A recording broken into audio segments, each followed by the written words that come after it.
А вы знали, что кариес — второе по распространенности в мире заболевание? Первое — это обычная простуда, а вот второе — кариес. При кариесе в зубах появляются пустоты. По сути, это дырки. Дырки в эмали, покрывающей зуб. Она гниет. Другими словами, кость растворяется и разрушается до тех пор, пока не образуется дыра. Уникальная особенность зубов в том, что, по идее, они неразрушимы. В эмали нет постоянно обновляющихся клеток. Внешняя оболочка зуба не восстанавливается. Об этом говорят ископаемые останки. Были найдены черепа, в которых сохранились зубы, то есть эмаль разрушаться не должна. Но все же есть кое-что, что может ее разрушить. Определенная бактерия. Было обнаружено, что бактерия Streptococcus mutans, по всей видимости, проделывает дырки в зубной эмали. Во рту человека живет множество вредных бактерий, и когда вы едите сахар и другие углеводы, способные к ферментации, количество этих бактерий начинает очень быстро расти. Их число растет, пока их не станет больше, чем всех остальных.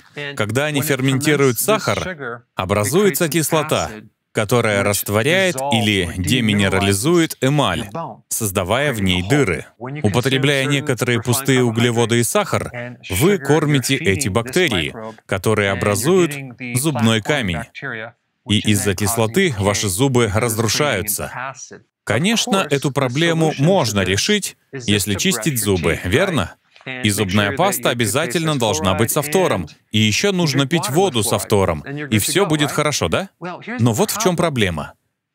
Кариес никуда не девается. У 90% населения он есть. Почему? Если изучить вопрос, вы увидите, что подчеркивается роль бактерий. Увидите советы, что нужно чистить зубы, содержать их в чистоте и обязательно подвергать их воздействию фтора, чтобы убить бактерии. А что насчет еды? Что насчет корма, который поедают эти бактерии, и из-за которого возникает проблема? Об этом не говорят. Это упущенные данные. Вопрос, почему эта информация остается без внимания. Недавно было обнаружено кое-что, пролившее свет на эту тему.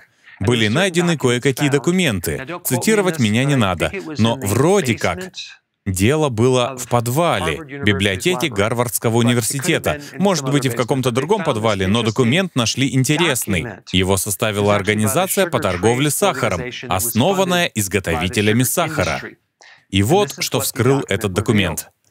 50 лет назад сахарные производители заплатили ведущему исследователю из Гарварда, чтобы он принизил роль съедаемого людьми сахара в развитии заболеваний сердца, а также в развитии кариеса. А вину велели возложить на жиры. В том исследовании не говорилось об источнике финансирования. И мы до сих пор уверены, что нужно просто чистить зубы пастой со фтором, чтобы предотвратить кариес, но это не работает. Более того, есть такое заболевание — фтороз. Если погуглите, то прочитаете, что это косметическая проблема с зубами. Часть зуба становится очень белой, как будто от отбеливателя. Правда в том, что если ребенок слишком много контактирует со фтором, это ослабляет его зубы. Это сказывается на метаболизме кальция в организме и приводит к белым пятнам на зубах. На самом деле сам зуб становится слабым. Оказывается, так бывает очень часто. От 40 до 60% детей этим страдают.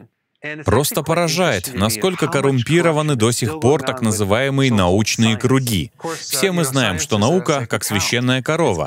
Ее нельзя критиковать, выводы нельзя обсуждать, но как быть с коррупцией, глубоко пустившей корни?